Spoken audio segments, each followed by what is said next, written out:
First thing to understand with any upper body zero work is just how much it scales. So my mom has her ring set up in the rafters.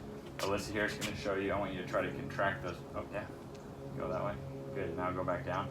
See if you can contract those upper back muscles. So you're embracing the range that you can handle pain-free. So you're not shying away from the range. You're regressing to the load you can handle. And so the foundation is just restoring a full range of motion push-up. And now let's look at how easily she can switch around to the row. Yeah, now try to row up. And now hold right there. Good. Holding that position is going to be the most important. So we often do rowing exercises and we just swing it up, but we're weak in those upper back muscles. Now you would go down, you'd feel a stretch in those upper back muscles, and then you come up and you hold. Now this is the advanced zero flow. I was just showing you how much you could regress your essentially 3 sets of push and pull. We'd like to start that first set with a target of getting at least 5 reps on the rings, getting the shoulders below the elbows. So a full range ring dip. From there, we would elevate the feet for a full range ring row, getting full stretch at the bottom and at the top, getting the hands to touch and hold the ribs on each rep. Then we'd move to a regular dip, again with that goal of getting the shoulders below the elbows. Now what I'm doing here is I'm embracing my dip. So as I'm going down, I'm actually trying to pull myself into position. You'll notice how my elbow is more bent, my shoulder is more stretched, and then from here, explode out.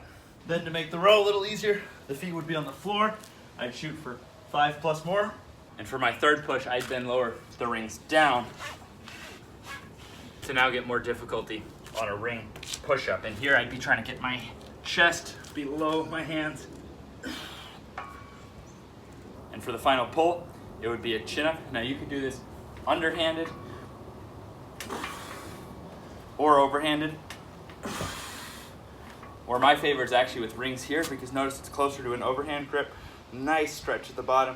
And then when I come up to the top, it naturally will turn. And I'm trying to create contact at the top and then get a full stretch at the bottom.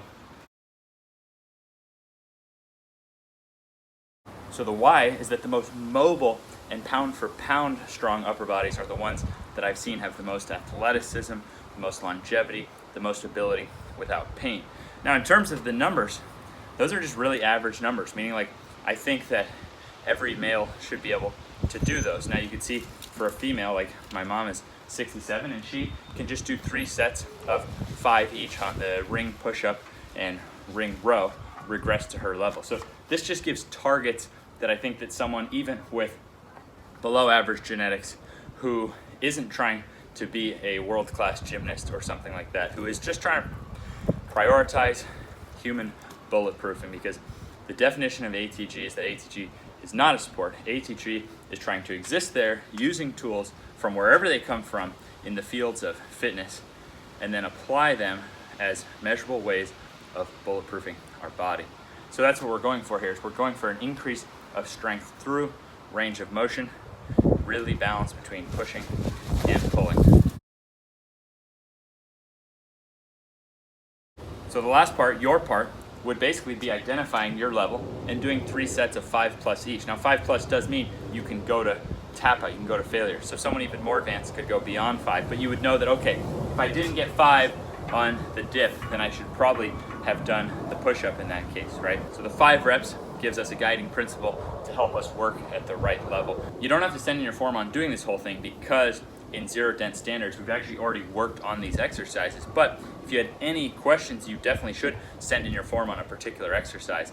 And the last little note is on rest. So like in my case, I'm just trying to breeze through and go right through them. 1 round. However, you could then take a full recovery and do a 2nd round. And there's nothing wrong with taking a break between these sets, okay?